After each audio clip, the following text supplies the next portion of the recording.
চারপাশটা তখন একদম নিস্তব্ধ। রাতের অন্ধকার কেটে গিয়ে মাত্র ভোরের আলো ফুটতে শুরু করেছে। ঘন একটা জঙ্গল, যেখানে এসে ছোট মেঠো পথটার সাথে মিশেছে, ঠিক সেখান দিয়েই হেঁটে আসছে একটা ছোট্ট মেয়ে। বয়স বড়জোর 6 কি 7 বছর। মেয়েটির পরনে সাধারণ পোশাক, চোখে মুখে জমাট বাঁধা ক্লান্তি আর একরাশ শূন্যতা। তার মাথায় কি ঘটে গেছে কিছুই মনে নেই। নিজের নাম, পরিচয় কিংবা সে কোথা থেকে এসেছে, অতীতের সমস্ত স্মৃতি যেন এক নিমিষেই কুয়াশার মতো মিলিয়ে গেছে।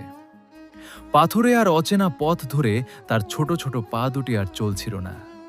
শরীর অবশ হয়ে আসছিল। খিদে আর তৃষ্ণায় বুকটা শুকিয়ে কাঠ। হাঁটতে হাঁটতে মেয়েটি যখন জঙ্গল পেরিয়ে বড় রাস্তার ধারে একটা বড় বাড়ির সামনে এসে পৌঁছালে, তখন তার শেষ শক্তিটুকুও ফুরিয়ে গেছে। মাথাটা ঘুরে উঠল, চারপাশটা ঝাপসা হয়ে এলো, এবং পরমুহূর্তেই সে বাড়ির সদর দরজার পাশে মাটির ওপর অজ্ঞান হয়ে গড়িয়ে পড়ল। আলো বাড়তেই বাসা থেকে বেরিয়ে এলেন আসওয়াত সাহেব। প্রতিদিন সকালবেলা নিয়ম করে হাঁটতে যাওয়া তার বহু বছরের পুরনো অভ্যাস। ভোরের স্নিগ্ধ হাওয়া আর শান্ত পরিবেশ তার মনকে সতেজ করে তোলে।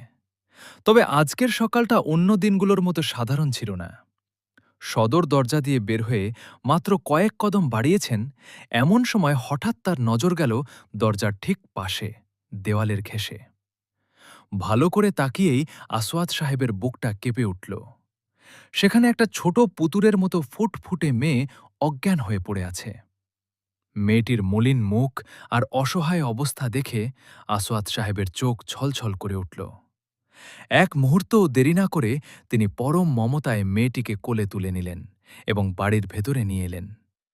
উদ্বিগ্ন গলায় তিনি তার স্ত্রী তাইবাকে ডাকলেন, "তাইবা, তাড়াতাড়ি এদিকে এসো, দেখে যাও।"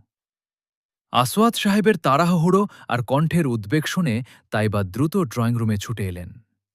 সোফায় শোয়ানো ছোট্ট মেয়েটিকে দেখে